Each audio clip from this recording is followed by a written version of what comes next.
185 million.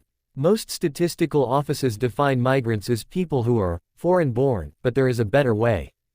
Foreign-born implies that once a migrant, always a migrant, regardless of integration, assimilation, or even naturalization. Subscribe my channel for more update. In some contexts, such a definition has become racialized, whether intentionally or not. This makes a big difference in political environments where migrant is synonymous with outsider. A better definition is based on citizenship, or lack thereof, in the country of residence.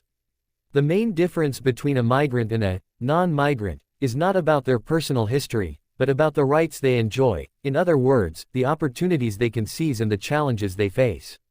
There are about 185 million people worldwide who live in a country where they do not have citizenship. 43%. Migration is often seen as exclusively the flow of people from the global south to the global north, but this is a myth. 43%, almost half, of all migrants and refugees live in low and middle income countries. That's about 80% of refugees and 35% of economic migrants. International movements, their drivers, and their patterns, often defy simple characterizations. This has consequences for policymaking. 15.7%. We are in the midst of a profound demographic shift which will shape the migration of the future. In high-income countries the population is rapidly aging. Middle-income countries are quickly transitioning to a similar path.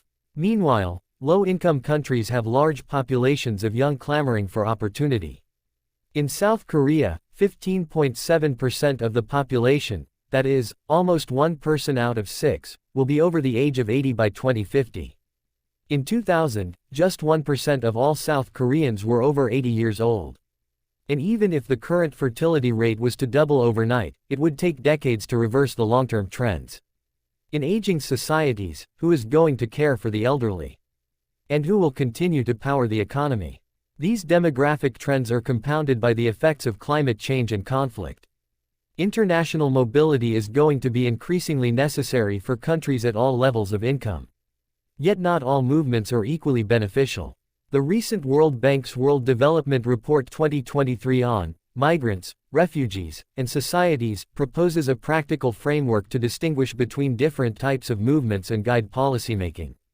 We cast a spotlight on how well migrants' skills and related attributes match the needs of destination societies and on the motive of cross-border movements and whether those who move are refugees entitled to international protection. This match and motive matrix determines which policies can maximize the benefits of migration in both countries of destination and countries of origin. Where migrants go, countries of destination need to better align their migration policies with their economic and labor needs. Many countries, especially in the OECD, need migrant workers but don't have pathways at scale for these migrants to enter legally. This disconnect fuels irregular migration, human distress, and political controversies. Destination countries should use strong match migration to meet their labor needs, and to facilitate migrants' inclusion, while addressing social impacts that raise concerns among their citizens. Where migrants come from, countries of origin need to manage migration as an integral part of their development strategy. They need to go beyond laissez-faire approaches and aim to steer and support movements that can contribute to poverty reduction at home. This includes lowering remittance costs, facilitating knowledge transfers from diaspora, building skills that are in high demand in the domestic and global labor markets to mitigate the adverse effects of brain drain, protecting nationals while they are abroad and supporting them upon return. On this International Migrants Day, let's acknowledge that migration is neither universally good nor universally bad. It is complicated and necessary, and it needs to be better managed. This needs to start now.